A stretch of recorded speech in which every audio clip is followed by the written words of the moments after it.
And we learned in early June from feedback and review that large-scale police presence of officers often created a contentious situation. We then changed our operation to allow for presence at events, but from the background and less visible, so that we did not become the target or become something that got away from what the original protest was about. And then we would respond if the situation dictated. This has been our operational plan for the numerous protests that have occurred since the early June event. So following our policy, we developed an operational plan for the event on Saturday, which included over 100 officers from 5 jurisdictions. The plan had the officers staged in areas in order to respond if the situation diverted, like I said, from a peaceful protest, which turned riotous, assaultive, or physically destructive. Officers were staged in areas to provide information to officers on the ground, which meant that even though those 100 officers were not visible, we had other officers that had eyes on the event at all time in the areas from different locations throughout the city. This included requests for overwatch, which is sometimes known as a sniper. We monitored the situation overnight Friday to Saturday and were able to determine that the Proud Boys had come to Kalamazoo and were staying at local hotels. Our information was that they were going to begin their protest at 2 p.m. on Saturday, while our information on the counter-protest is that they would begin around 11 or 12. Saturday morning, we held our operational briefing for the event with 111 officers present to respond in various logistical support. At approximately noon, KDPS contacted the organizer of the counter-protest at the Arcadia Festival site. While KDPS was at the site, it was learned that people armed with rifles, wearing ballistic vests, were staged at the festival site also. KDPS had never been made aware of this fact.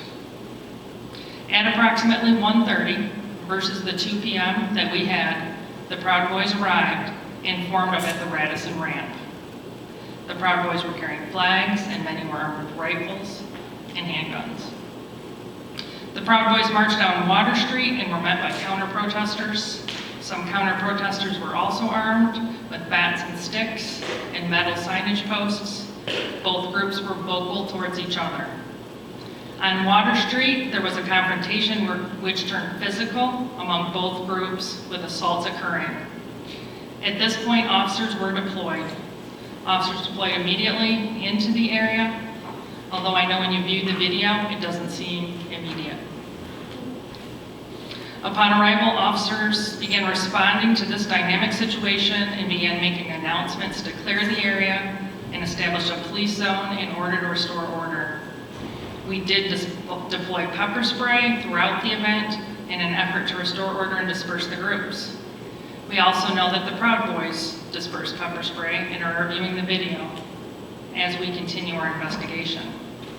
The assaults and confrontations continued as the groups moved to the south, to southbound Edwards, and then to East Michigan. Once on East Michigan, the Proud Boys started to disperse in different directions, which seemed purposeful from one another, and then met up again at Bronson Park.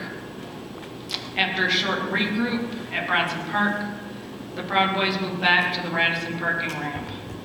Once inside the parking ramp, the group gathered and were hanging out the open areas onto the street, being very vocal. Officers responded there and told them they had to leave the property, the private property, upon request of the Radisson. Groups of counter-protesters attempted to enter the parking ramp as well as close off the exits so they could not exit. Officers continued to make announcements for people to leave the area at numerous locations. They were also attempting to get the Proud Boys out of the area by exiting the parking structure. The Proud Boys engaged in verbal assaults as they left and were also met with the same as well as objects thrown at them. The number one priority as in any situation we respond to was the restoration of order and to de-escalate the tension of the groups. We wanted the Proud Boys to leave. The officers continued throughout the downtown area making announcements and trying to restore order from the chaos they created by this event. In total, 9 adult arrests were made for charges including violation of a police zone, resisting and obstructing, impeding traffic, felonious assault, malicious destruction of property. One juvenile was also arrested, but released to their parent for malicious destruction of property. At this time, I believe that all but one of the felonious assault charges have not been authorized by the city attorney's office. So now I want to make an apology here, and I want to address the arrest of the MLive reporter. KDPS arrested an MLive reporter who they believed to be interfering and obstructing with their operations as they attempted to restore this order. I personally want to apologize for that event. The reporter was wearing visible credentials and should not have been arrested. I apologize for the trauma that it caused to this young man. We all respect the sanctity of the press. Order was restored to the downtown area at approximately 3 p.m., so approximately 90 minutes after it began. The Proud Boys came to town and completed their mission by creating a divisive situation for the community, then leaving, hopefully with the chaos continuing, which is their MO. On social media later that night, they were joking about it, that they had created the chaos that they had hoped to. Many questions have been posed as to yesterday events, and I understand the need for answers. And over the next couple of weeks, we'll review the video and the information will be reviewed to determine what other individuals should also be charged, as well as to review our response to the event.